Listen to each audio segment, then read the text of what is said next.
नमस्कार दोस्तों, कैसे आप सभी लोग। आई होप अच्छे होंगे। मैं आपकी दोस्त सोनिया मौर्य इलाहाबाद कैंपस कोचिंग के इस डिजिटल प्लेटफॉर्म पे एक बार फिर से स्वागत करती हूँ। तो दोस्तों, आज हम लोग जो जनरल स्टडी के या जो प्रश्नोत्तरी के टॉपिक लेके आए हैं वो टॉपिक है विधानमंडल से। तो देखना मत भूलिएगा, आप लोग बने रहिएगा मेरे साथ ऐसे ही। तो चलिए हम लोग क्लास को स्टार्ट करते हैं। ठीक है, क्या क्या क्वेश्चन है, कैसे क्वेश्चन बनते हैं, ठीक है, और कहाँ से अक्सर क्वेश्चन पूछे जाने की संभावनाएं होती है, वो सभी प्रश्नों को हमने यहाँ पे संकलित किया है और जो कि आपके सामने प्रस्तुत करते हैं। तो चलिए देर नहीं करेंगे हम लोग। ये रहा स्क्रीन पे आपका पहला क्वेश्चन। क्वेश्चन है, भारत में विधान पालिकाओं का उच्च सदन कौन सा होता है। भारत में विधान पालिकाओं का उच्च सदन कौन सा है। ठीक है, तो what is the upper house of state legislative. तो कौन सा है यहाँ पे विधान पालिका परिषद, लेजिस्लेटिव काउंसिल जिसे बोलते हैं, विधान पालिका समिति या लेजिस्लेटिव जो कमेटी है, राज्यपालिका का कार्यपाल, गवर्नर्स ऑफिस या फिर इनमें से कोई नहीं, इनमें से कोई नहीं। ठीक है, तो इसमें से उच्च सदन किसे कहा जाता है, तो ये आप सभी को पता होगा किसको कहा जाता है, विधान पालिका परिषद को कहा जाता है। ठीक है, विधान परिषद को क्या कहा जाता है, उच्च सदन कहा जाता है।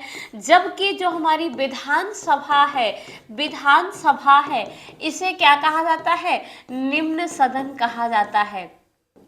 क्या कहा जाता है, इसे निम्न सदन कहा जाता है। ठीक है, विधान पालिका क्या है, विधान पालिका जो है ये विधान पालिका परिषद क्या है, ये उच्च सदन, और विधान सभा क्या है, निम्न सदन। इसमें से जो विधान सभा है, ठीक है, ये एक अस्थायी सदन होता है, जबकि विधान परिषद जो होता है वो जो है एक स्थायी सदन होता है। विधानसभा अस्थायी सदन और विधान परिषद स्थायी सदन होता है। इसे कभी भंग नहीं किया जा सकता है और विधान सभा को भंग किया जा सकता है। तो इसका सही आंसर क्या होगा, ए होगा। अगला क्वेश्चन है आपका, भारतीय संविधान के निम्नलिखित में से किस अनुच्छेद के अंतर्गत विधानसभा को विधान परिषद का सृजन करने का प्रस्ताव रखती है। वो कौन सा आर्टिकल है जो क्या है, विधानसभा को या विधान सभा को विधान परिषद के निर्माण करने का, सृजन करने का जो है प्रस्ताव पास करने की इजाजत मिलती है, किस आर्टिकल के थ्रू। तो आर्टिकल ध्यान रखिएगा, इसमें दिया हुआ है 168, 170, 169, 171। तो इसमें से तो ध्यान रखिएगा जो अनुच्छेद 169 है, 169 के थ्रू जो हमारा विधानसभा है ये विधान परिषद का सृजन कर सकता है। अनुच्छेद कितने तहत, अनुच्छेद 169 के तहत विधानसभा विधान परिषद का निर्माण या इसका सृजन कर सकता है। जबकि अनुच्छेद 168 क्या कह रहा है कि प्रत्येक राज्यों में विधानसभा, ठीक है, यानी प्रत्येक राज्यों के लिए एक विधानमंडल होगा। ये अनुच्छेद 168 में कहा गया है प्रत्येक राज्यों के लिए क्या होगा, विधानमंडल होगा, यानी विधानसभा होगी। ठीक है, एक विधानमंडल होगा प्रत्येक राज्यों के लिए। अनुच्छेद 170 किससे संबंधित है भाई, अनुच्छेद जो विधानसभा की संरचना है, विधानसभा कैसे बनेगी, उनमें किनकी भूमिका होती है। तो अनुच्छेद 170 है विधानसभा की संरचना से संबंधित है। किससे संबंधित है, विधानसभा की संरचना। ठीक है, जबकि आपका अनुच्छेद 171 क्या कह रहा है, ये विधान परिषद की संरचना से संबंधित है। अनुच्छेद 171। तो ये सभी बातें ध्यान रखेंगे, कौन सा विधानसभा से संबंधित है, कौन विधान परिषद से संबंधित है।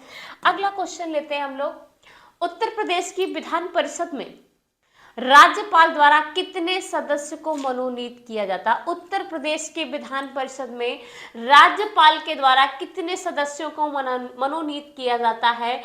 कुल सदस्यों का 1/10, कुल सदस्यों का 1/8, कुल सदस्यों का 1/7, कुल सदस्यों का 1/6। तो ध्यान रखिएगा, जो उत्तर प्रदेश विधान परिषद में सदस्यों को राज्यपाल के द्वारा मनोनीत किया जाता है, वो कुल सदस्यों का 1/10 सदस्य, कितना, कुल सदस्य का 1/10 सदस्य विधान परिषद में राज्यपाल के द्वारा कला, साहित्य, ठीक है, विज्ञान, इन सब क्षेत्रों के में जो है इनको क्या करते हैं, राज्यपाल मनोनीत करते हैं। ठीक है, तो कुल कितना होते हैं, 1/10 सदस्य होते हैं। नेक्स्ट क्वेश्चन है, निम्नलिखित में से किसे भंग नहीं किया जा सकता पर समाप्त किया जा सकता है, वो कौन सा है, लोकसभा, राज्यसभा, विधानसभा और विधान परिषद। किसे भंग नहीं किया जा सकता है परंतु समाप्त किया जा सकता है। ध्यान रखिएगा, जो हमारे विधान परिषद है, विधान परिषद लेजिस्लेटिव काउंसिल, इसे भंग नहीं किया जा सकता है, ठीक है, परंतु समाप्त किया जा सकता है, भंग नहीं किया जा सकता है। आपका राज्यसभा को भी भंग नहीं किया जा सकता है, भंग नहीं किया जा सकता है, ठीक है। राज्यसभा और विधान परिषद, ठीक है, राज्यसभा और विधान परिषद, ये दोनों क्या है, ये दोनों उच्च सदन है, उच्च सदन कहलाते हैं, ठीक है। इसको भंग नहीं किया जा सकता है। इसके 1/3 सदस्य प्रति 2 वर्ष पे सेवानिवृत्त होते हैं, राज्यसभा के भी और विधान परिषद के भी 1/3 सदस्य क्या होते हैं, सेवानिवृत्त होते हैं प्रति 2 वर्ष में। तो विधान परिषद को ध्यान रखिएगा, इसको भंग नहीं किया जा सकता है, ठीक है। लोकसभा, विधानसभा, ये दोनों अस्थायी सदन है, ये दोनों क्या है, अस्थायी सदन है, इनको चाहे जब भंग किया जा सकता है, अस्थायी सदन है, ठीक है। जबकि ये दोनों उच्च सदन या फिर स्थायी सदन होते हैं। कैसे सदन होते हैं, स्थायी सदन होते हैं, इसीलिए इनको भंग नहीं किया जाता है, ठीक है। नेक्स्ट क्वेश्चन है आपका, निम्नलिखित में से किस राज्य में विधायिका का दूसरा सदन नहीं है। वो कौन सा राज्य है जिसमें विधायिका का दूसरा सदन नहीं है, अर्थात कहने का मतलब है कि विधान परिषद नहीं है, वो कौन सा स्टेट है। तो ऑप्शन में आपका तमिलनाडु, उत्तर प्रदेश, कर्नाटक और बिहार। ध्यान रखिएगा, इन तीनों राज्यों में विधान परिषद है, ठीक है। तमिलनाडु में विधान परिषद नहीं है, तो ये तमिलनाडु में दूसरा सदन नहीं है। इसके अलावा 3 स्टेट कौन से और हैं जहां पे विधान परिषद है, एक तो उत्तर प्रदेश हो गया, कर्नाटक हो गया, बिहार हो गया। इसके अलावा ध्यान रखिएगा, महाराष्ट्र, ठीक है, और तेलंगाना और आंध्र प्रदेश। तो भारत के 6 राज्यों में विधान परिषद है। एक तो हो गया उत्तर प्रदेश, दूसरा हो गया कर्नाटक, तीसरा हो गया बिहार, चौथा हो गया महाराष्ट्र, पांचवा तेलंगाना, छठवां आंध्र प्रदेश। इन 6 राज्यों में विधान परिषद है, जबकि तमिलनाडु में विधान परिषद नहीं है, तमिलनाडु में विधान परिषद नहीं है। तो नेक्स्ट क्वेश्चन है आपका, वर्ष 1956 में कितने पुनर्गठित राज्यों में द्विसदनी विधायिकाएं थीं। 1956 की बात कर रहा है कि 1956 में कितने राज्यों में द्विसदनी विधायिकाएं थी, यानी विधान परिषद थी। तो ध्यान रखिएगा, 5, 7, 15, 18, तो 7 राज्यों में थी, 7 राज्यों में थी, ठीक है। और टोटल 1956 में जो पुनर्गठित राज्य थे, पुनर्गठित राज्य कितने थे, तो पुनर्गठित राज्य थे 14 पुनर्गठित राज्य थे, जिसमें 7 राज्यों में क्या थी, विधान परिषद थी, 7 राज्यों में।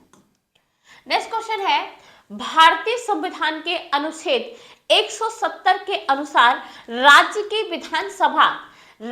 विधानसभा के सदस्यों की न्यूनतम तथा अधिकतम, ठीक है, संख्या क्रमशः कितनी हो सकती है। तो राज्य में जो विधानसभा है उसके न्यूनतम और अधिकतम सदस्यों की संख्या कितनी हो सकती, पूछी जा रही है। सदस्यों की संख्या कितनी हो सकती है, ध्यान रखिएगा। तो न्यूनतम 60 हो सकती है और अधिकतम कितनी हो सकती है, 500 हो सकती है। 60 से कम नहीं हो सकती है और 500 से अधिक नहीं हो सकती। लेकिन अपवाद में कई सारे स्टेट हैं, जैसे सिक्किम। सिक्किम में कितनी सीटें हैं, ध्यान रखिएगा, सिक्किम,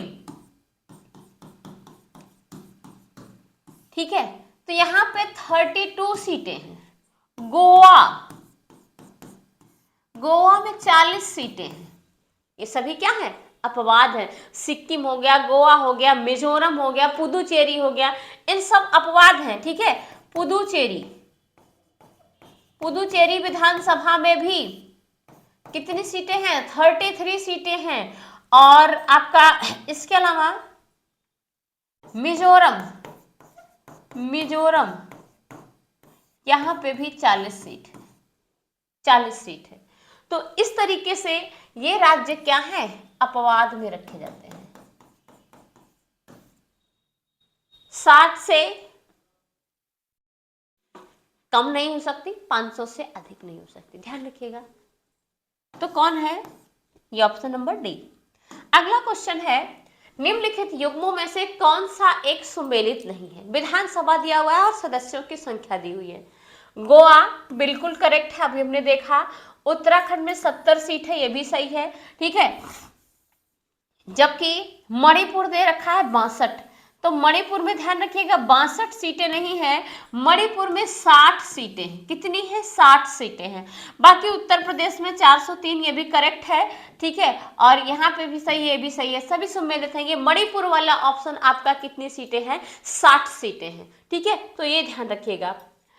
नेक्स्ट क्वेश्चन है, निम्नलिखित में से कौन से एक राज्य के विधानमंडल के किसी एक सदस्य की निर्भरता से संबंधित किसी प्रश्न का विनिश्चय करने हेतु अंतिम सत्ता होती है। अंतिम सत्ता किसकी होती है, राज्यपाल की होती है, मुख्यमंत्री की होती है, विधानसभा की होती है, या फिर उच्च न्यायालय की होती है, ठीक है। राज्यपाल, मुख्यमंत्री, विधानसभा अध्यक्ष या फिर हाईकोर्ट, किसकी होती है। तो जो किसी राज्य के निर्भरता से संबंधित जो अंतिम निर्णय होता है, अंतिम निर्णय ध्यान रखिएगा किसका होता है, वो राज्यपाल महोदय का होता है। किसका होता है, राज्यपाल का होता है। नेक्स्ट क्वेश्चन है, राज्य की विधान मंडल की बैठक आयोजित करने के लिए कोरम गणपूर्ति क्या है। कोरम गणपूर्ति अक्सर क्वेश्चन पूछा जाता है। कोरम गणपूर्ति 30 सदस्य या कुल सदस्य का 10वां हिस्सा जो भी कम हो, ठीक है। फिर क्या कह रहा है कि सदन की कुल सदस्यता का आधा। तीसरा ऑप्शन कह रहा है कि सदन की कुल सदस्य का 1/4।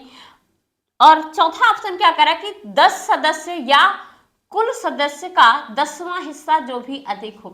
तो ध्यान रखिएगा कि जो भी राज्य की विधानमंडल की बैठक आयोजित करने के लिए कोरम या गणपूर्ति गठित की जाती है, ठीक है, उसमें कितने सदस्य होते हैं, 10 सदस्य या फिर 10 सदस्य इसका 10वां हिस्सा जो भी क्या है अधिक हो सकते हैं, वही इसका कोरम गणपूर्ति होता है। तो इसका सही आंसर क्या हो जाएगा, डी। डी इसका सही आंसर हो जाएगा। नेक्स्ट क्वेश्चन है आपका, राज्य विधानसभा निम्नलिखित में से किन किन निर्वाचन में भाग लेती है। तो जो हमारी राज्य विधानसभा है किसके किसके निर्वाचन में भाग लेती है, भारत के राष्ट्रपति के निर्वाचन में भाग लेती है, भारत के उपराष्ट्रपति के निर्वाचन में भाग लेती है, या फिर राज्यसभा के सदस्यों में भाग लेती है, या फिर राज्य विधान परिषद के सदस्यों के रूप में। उत्तर चुनना है, इसमें से कौन सा सही है, पहला, दूसरा एवं तीसरा, पहला, तीसरा एवं चौथा, पहला एवं दूसरा, और डी ऑप्शन है पहला, दूसरा एवं चौथा। तो ध्यान रखिएगा इसमें से जो सही आंसर है इसका, ये राष्ट्रपति के चुनाव में भाग ले सकती है, ठीक है, और इसके अलावा राज्यसभा में और क्या नाम है राज्य विधान परिषद में। तो इसका सही आंसर क्या हो जाएगा, बी इसका सही आंसर हो जाएगा, बी इसका सही आंसर हो जाएगा।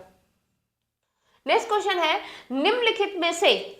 निम्नलिखित में से कौन एक राज्य की आकस्मिक निधि की स्थापना के लिए उत्तरदायी होता है।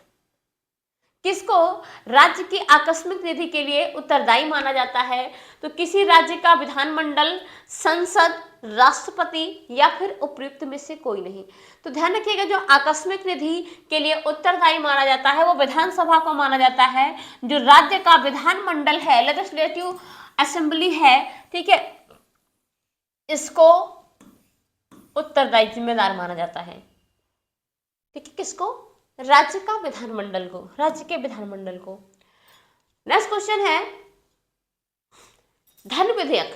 धन विधेयक के अतिरिक्त एक विधेयक जो विधानसभा ने प्रथम बार पारित किया हो और विधानसभा में कितने माह तक पड़ा रह सकता है? अच्छा क्वेश्चन है, धन विधेयक, ठीक है, जो विधानसभा पारित किया हो, ठीक है, लेकिन विधान परिषद में कितने महीने तक पड़ा रह सकता है? रह सकता है 1 माह से अधिक तक नहीं, 2 माह से अधिक तक नहीं, 3 माह से अधिक तक नहीं, या उपर्युक्त में से कोई नहीं। तो ध्यान रखिएगा कि 3 माह से अधिक समय तक नहीं, ठीक है, कितना? 3 महीने तक रख सकता है। और विधान परिषद चाहे तो उसमें संशोधन कर सकता है, विधान परिषद चाहे तो उसमें संशोधन कर सकता है, परंतु अंतिम निर्णय विधानसभा का होता है। अंतिम निर्णय किसका होता है? विधानसभा को होता है, विधानसभा का। नेक्स्ट क्वेश्चन है भारत के संविधान के किस अनुच्छेद के अनुसार राज्य के राज्यपाल द्वारा मुख्यमंत्री की नियुक्ति की जाती है? वो कौन सा आर्टिकल है जिसमें जो राज्यपाल हैं, राज्यपाल के द्वारा मुख्यमंत्री की नियुक्ति की जाती है? किस आर्टिकल के थ्रू की जाती है? तो ध्यान रखिएगा, यहाँ पे ऑप्शन दिया है अनुच्छेद 163, 164, 165 और 166। तो आर्टिकल 164 164 के तहत जो है राज्यपाल मुख्यमंत्री की नियुक्ति करता है। किसके थ्रू? अनुच्छेद 164 के तहत, ठीक है, अनुच्छेद 164 के तहत जो राज्यपाल है वो मुख्यमंत्री की नियुक्ति करता है। नेक्स्ट क्वेश्चन देखेंगे, राज्य में मुख्यमंत्री सहित मंत्रिपरिषद में मंत्रियों की न्यूनतम संख्या क्या हो सकती है? राज्य में मुख्यमंत्री सहित मंत्रिपरिषद में मंत्रियों की न्यूनतम संख्या क्या हो सकती है? ठीक है, 10 हो सकती है, 12 हो सकती है, 13 हो सकती है या फिर 14 हो सकती है। तो ध्यान रखिएगा, जो विधानसभा है, विधानसभा की कुल क्षमता का 10% से कम नहीं हो सकती। कितना? 10% से। जबकि यही चीज लागू होती है लोकसभा में, लोकसभा के कुल सदस्यों का 15% से कम नहीं होगा। और विधानसभा में विधानसभा की कुल क्षमता का या विधानसभा के कुल सदस्यों का 10% से कम नहीं हो सकता है। ठीक है, तो विधानसभा की कुल सदस्यों का 10% से कम नहीं हो सकता।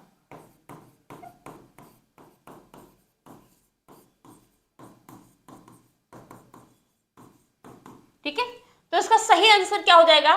कितने सदस्य? 12 सदस्य होने चाहिए, 12। नेक्स्ट क्वेश्चन है, राज्य सरकार के मंत्रियों के वेतन एवं भत्ते का निर्धारण।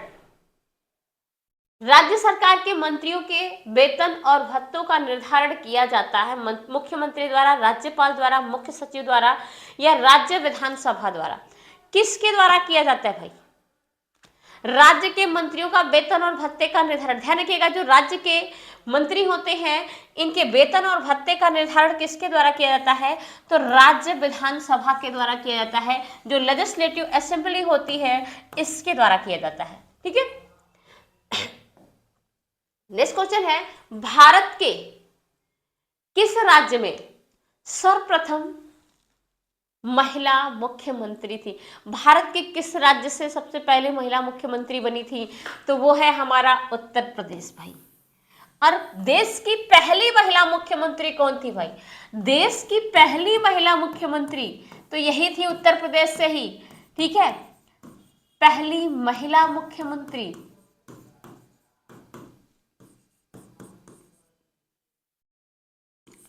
ठीक है, तो देश की पहली सीएम किस राज्य से थी? उत्तर प्रदेश से थी। और कौन थी वो? सुचिता कृपलानी। कौन थी? सुचिता कृपलानी थी। ये आप सभी को पता होगा, कौन थी? सुचिता कृपलानी। ठीक है, जबकि बिहार की पहली महिला मुख्यमंत्री कौन थी? तो राबड़ी देवी थी। कौन थी? राबड़ी देवी थी। ठीक है, राबड़ी देवी। बिहार की पहली महिला मुख्यमंत्री कौन थी? राबड़ी देवी थी। वहीं तमिलनाडु की बात करें तो जयललिता का स्थान नहीं आता है, बल्कि किसका आता है? बीके रामचंद्रन का आता है। किसका आता है? बीएन जानकी रामचंद्रन का आता है। किसका? बीएन जानकी रामचंद्रन। ठीक है, और दिल्ली की बात करें तो दिल्ली की पहली महिला मुख्यमंत्री कौन थी? तो दिल्ली की जो पहली महिला मुख्यमंत्री थी वो थी सुषमा स्वराज थी। कौन थी? सुषमा स्वराज, जो विदेश मंत्री भी रह चुकी हैं थी। ठीक है, कौन थी? सुषमा स्वराज। तो ध्यान रखिएगा, उत्तर प्रदेश की थी सुचिता कृपलानी जी, बिहार की थी राबड़ी देवी जी, और तमिलनाडु की बीएन जानकी रामचंद्रन थी, और दिल्ली की कौन थी? सुषमा स्वराज थी। दिल्ली की पहली महिला मुख्यमंत्री कौन थी? सुषमा स्वराज थी।